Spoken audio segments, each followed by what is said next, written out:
Coming up on today's episode of the Airtribe Podcast. What is taught in MBA colleges is actually not really product management. Product management particularly is a role which you learn on the job. People of India are technologically 2 or 3 steps ahead of people in Bharat. I recently heard that there are companies who only hire PMs from ISB. I do not know why, but there is probably a strong reason for that. Winning 25 rupees on Dream 11 matters to me, not because I need that 25 that much, is because that's my only source of validating my skills which I never had.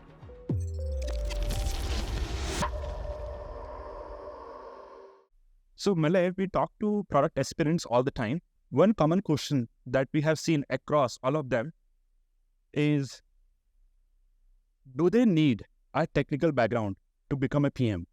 And there are two possibilities. Either they are looking to transition into product management right after college, irrespective of their college background, or they are already working in the industry. They have been there for 2 to 5 years, and they are looking to move to product management, more of a lateral entry. I want to understand from your experience, is technical background or technical knowledge really required? The honest answer to that is a big no. Very, very honestly. I get that a lot of times. Sir, do I need to be CS? Do I need to be tech? Do I need to be this, that? Answer is a big no. I think we covered it at some point in the podcast. These are skills that you can develop. You can learn whatever basics are needed. At the end of it, you are not a software developer, which means that the expectation is not going to be the maximum expectation would it be to understand how products work. And that's it. I hardly did any tech. In fact, at one point, didn't really like CS that much.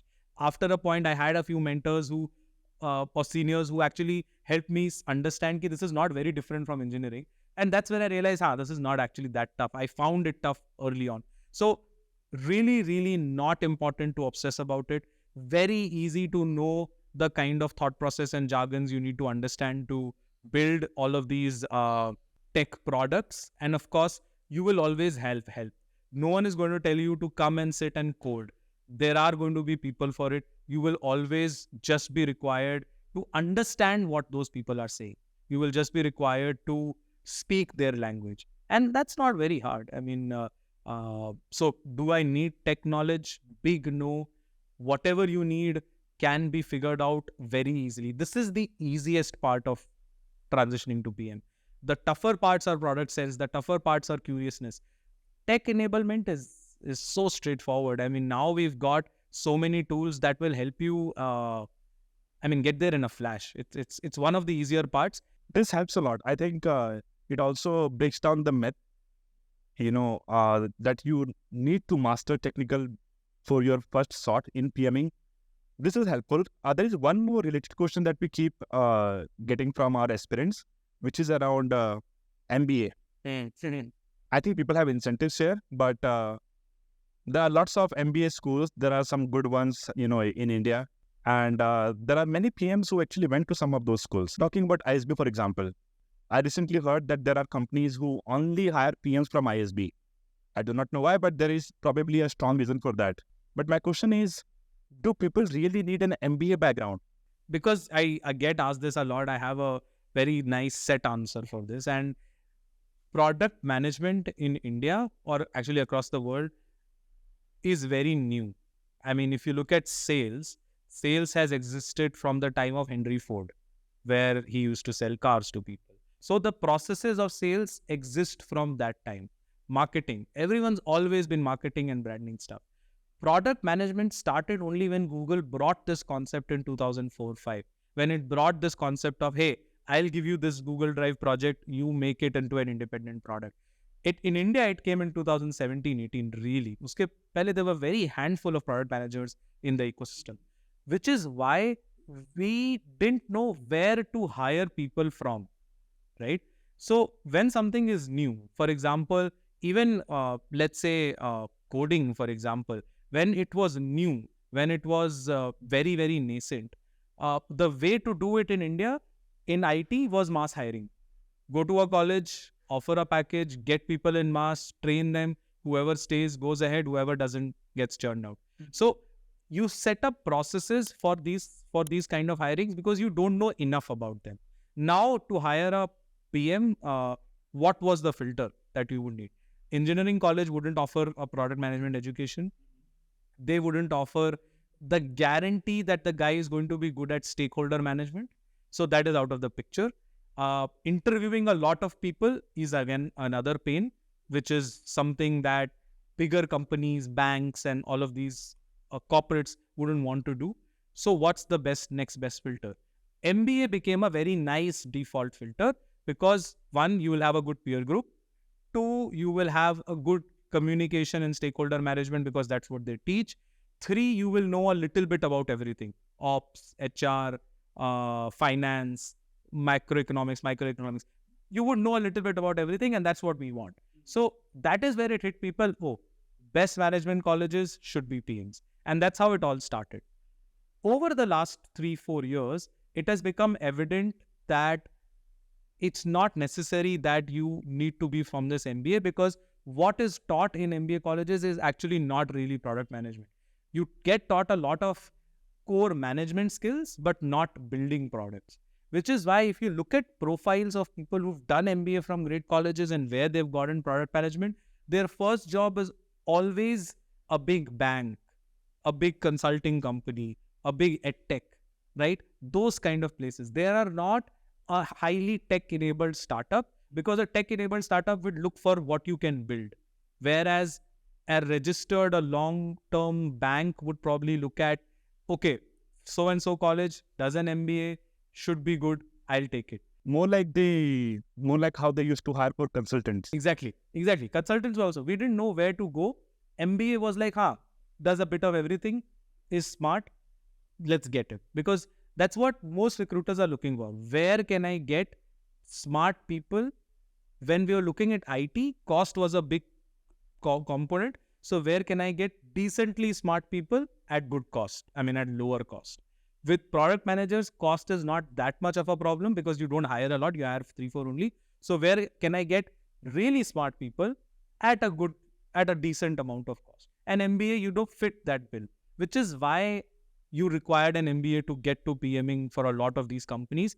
But now people realize that building things is not something that is taught in MBAs. But now more and more companies realize that MBA is not teaching people how to build, which is why this whole culture of, okay, I will take an interview on product sense, I will check curiosity, I will check RCA skills, has come into the picture. It will take a lot more time for it to completely go away, like the college bias we talked about earlier in the conversation. But that is why MBA became important. But it's going to fade away very soon because, frankly, MBAs focus on a very different skill set than what PMing needs, and especially PMing when you're building products and not taking care of products. I think a lot of the product managers from these colleges take care of products rather than build them. And taking care ke liye, you just need a smart person. And where to find them? Yeah, MBA is a good place. When you were saying this, I was thinking, taking care of products and building products, how they are different. I think then both the filters around technical background and MBA, they probably help these companies to speed up their hiring. But when I think from the point of view of a product aspirant, they should know where they are and who they are competing with. And they should just be selective about which companies probably don't give too much weightage to these things and apply to them, aggressively. Because I think getting the first role is the hardest. But as you and I both know, product management particularly is a role which you learn on the job. There is one more topic I wanted to talk about with you. Given your background, I think you have been at Vyapar for a while, and Vyapar is an interesting company. I have known about it for a while, and they say it serves Bharat users. Yeah. And I want to understand what is a Bharat user and how is it different when it comes to serving those users versus other users. People talk, like particularly VCs, they talk in terms of building products to serve Bharat users versus India users. Sounds a little stupid sometimes, but I think there is strong reasoning behind it. Yes. So I think it actually all stems from population, right? I personally believe, apart from oxygen and water, I don't think there is a universal product. Any product is going to solve for up to X crore people. And India is too big for one product to solve for everyone. And that is where this concept comes. I mean, I think I don't like the terminology of India and Bharat. It's the same country, of course. But the essence of that matter is all our states are actually countries. And if you look at it, among European countries, which is the best example because they're also small countries and each country is a state here almost. Actually, we are bigger than that. But you look at it, not one company is solving everywhere. I mean, one company will have taxi laws that will not allow Uber to run, and one companies would be, or one country would be deeply integrated with an Uber, which is the same here. So from that analogy, we have, because of the size of our population, our country is divided into tiers in terms of where they are and what their motivation is. So if you look at the top tier of that, and by top I don't mean an order of better or worse, but if you look at the first tier of it, these are people who are having an inherent growth mindset, and they are given that growth mindset because of their previous generation having certain set of luxuries.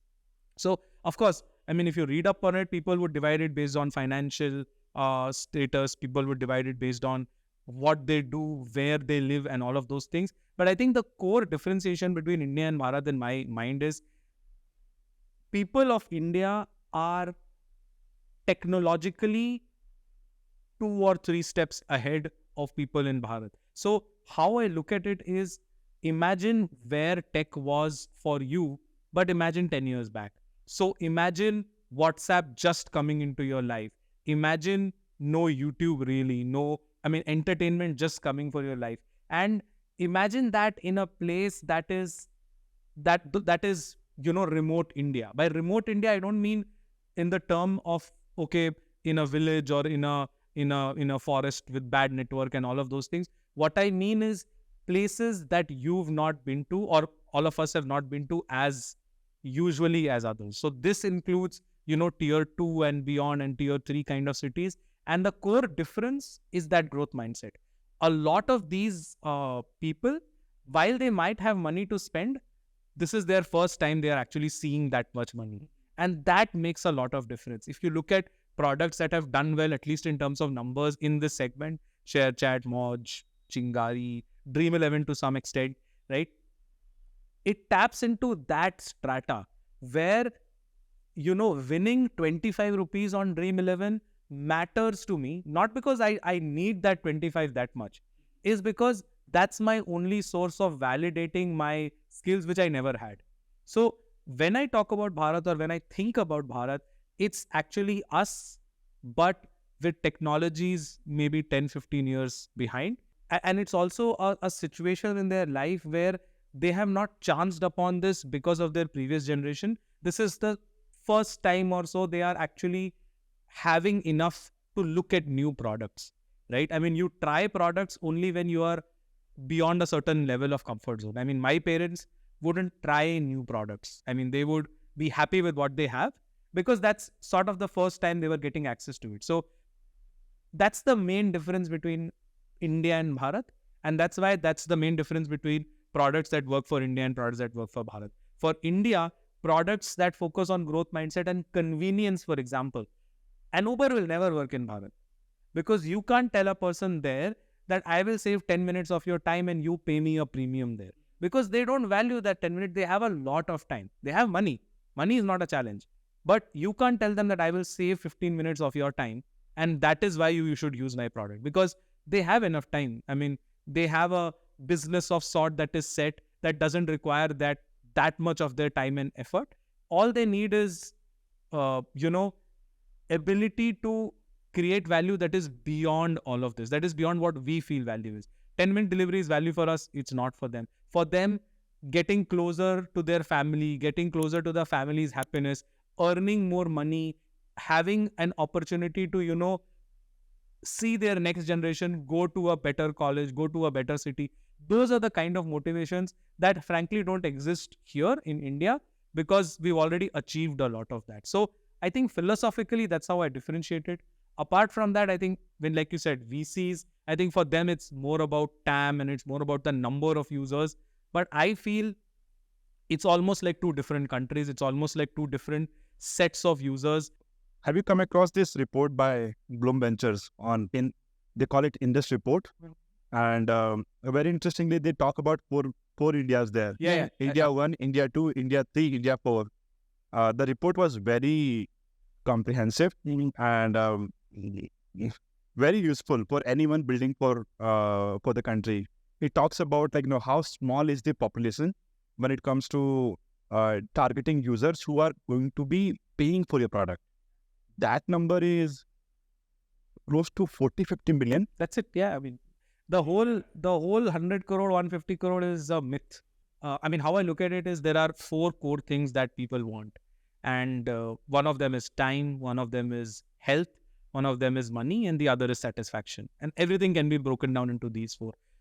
For India, 4 people, time doesn't matter that much, right? Health does, but not as much as India wants. So if you say that, hey, these 4 things matter X or 5X for India 1, they matter 1X for India 3 and 4.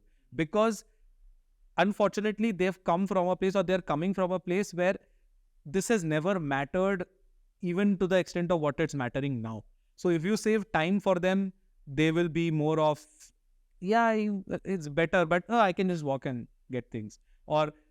So that is why their core motivation, or even if you look at the products that have worked there, are all quasi-entertainment / satisfaction products. Because that's something that they haven't got, and that's something that they can get immediate value out of. Money, see, unless you force them out of their ecosystem, you can't make money out of them. I mean, some people have tried. I mean, you can work with farmers, you can work with all of these people and help them make more money. It's great. But, they would have always figured out an upper ceiling to their business anyway. I don't think you can make them a tycoon suddenly, right? So that's not a big delta there. Convenience, I already told, time is not something that they value that much. Health is, of course, something that they value. But for them, falling sick in 3 months once is okay, is accepted. For us, that's a problem. For them, having fever, they would probably spend 3-4 days to see if it persists. For us, next day, want to see a doctor. Yeah. That's the difference in how an India 3-4 user or 2-3-4 user and an India 1 user looks at things. I mean, I think the health example is something that I always go back to, because that's something when we were visiting customers and we were understanding them. And of course, we built both for India 1 and 2 and 3 and 4, because whatever said and done, India 1 will accept any of your product faster. So if you put it out there, you will have enough people from India 1 who will take it up. But when you visit these people, for them, they're not feeling well, they're having fever, but they will not call a sick day, because having just 100 or 99 fever is a privilege. Very different way of looking at it. For us, you are entitled to say, this is not how I want to feel, I want to take a break. For them, this has only happened once in the last 3 months, it's okay, I can power through it. So again, health is a little less important. And that is why most of the products that exist, I think we were looking at that Shark Tank episode where I forgot the name of the company, Sage, who's building Netflix for Bharat. Entertainment, Share Chat, Dream11, Moj, Chingari, entertainment. Most of the products that work there are entertainment, because that's one place where you can quickly give them value. Other places, it's incredibly hard to give them value. The government has been figuring out how to do it.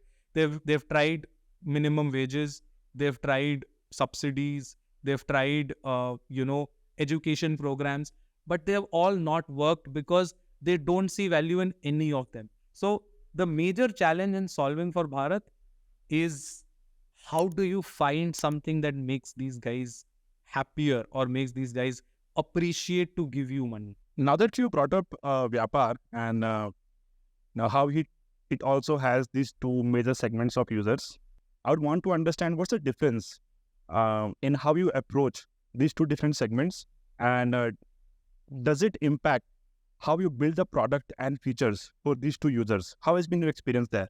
Yes, it totally does. See, the guiding principle that we have followed is simplicity. To be honest, what I tell my team and what we follow, if your product has more than 2 buttons and more than 1 point of communication, it's already a failure. So, of course, it's not possible in the real life because you have to communicate some things in the product. But if you give them more than one option, half of them are not going to understand it. Unfortunately, that's how it is, which is what changes a lot of how we build for example, we've stopped building certain advanced features for Bharat users because we feel they don't even need it. I mean, we are building a POS system, for example, and we're saying, hey, they won't understand these keyboard shortcuts. Even if we are building it, we can only sell it in tier 1. Our field sales team has to be focused only in tier 1 cities because frankly, this what we already have, if this is only communicated to them, they will buy because simplicity is what matters there. So things like they value their name a lot because they're all small communities. You don't realize that for bigger people here, like for example, Bangalore, Mumbai, all of these cities, the value of your name is diluted because not everyone has people who know them. But here, it's a very small community. Everyone knows everyone kind of things. So that is why personalizing it to their name, allowing them to, things like just send WhatsApp in their language with their own name is a big hit there. Here, people are okay if you send it via an API with Vyapar's name because people are like, this is how it works. They understand. I mean, another example of this is I was meeting a customer and he tells me, and I was asking, why would you pay and why would you not pay? For him, he thought the fact that he's giving his data to us should be enough for us to make money. Because people think of data as this black box. Because you're taking my data, I have read somewhere that data is the new oil and those kind of things. So you have my data, that's enough. Give it for me to free. Give it to me for free. So that wouldn't exist here. People understand that, hey, even if these guys have my data, they're not going to make money. But there people, or that guy told me that, why are you charging me? You have my data, right? You use it for making money. No clue of how we will do it. No clue of what we'll do. But he thinks the fact that I use an application is enough for this guy to give it to me for free. That's the difference. That's the level of difference in motivation. It was very deep. I think it strongly ties with what we keep telling people, who want to become PMs. It starts with understanding your customers.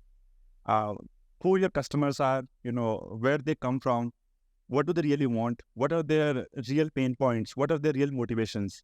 Until you have a deep understanding of all of it, you cannot build the right product, the right features for them.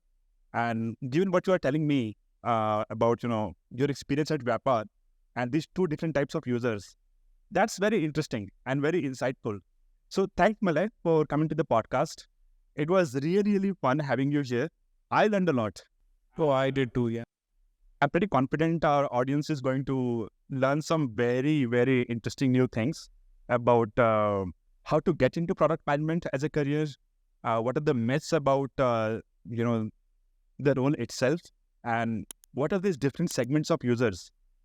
India 1, India 2, India 3, India 4. Most likely we will go ahead and add the resource as part of the podcast. But overall, it was one of the most engaging conversations I had in the last few months. So thanks a lot for being here. No, so thanks, Navneet. I think I had a great time, honestly. I did not expect it to be this much fun. Really important topics and yeah, I think spoke from the heart. And I think thank you for the team and everyone to set this up. And I feel it will be very, very useful for people who will watch it. So yeah.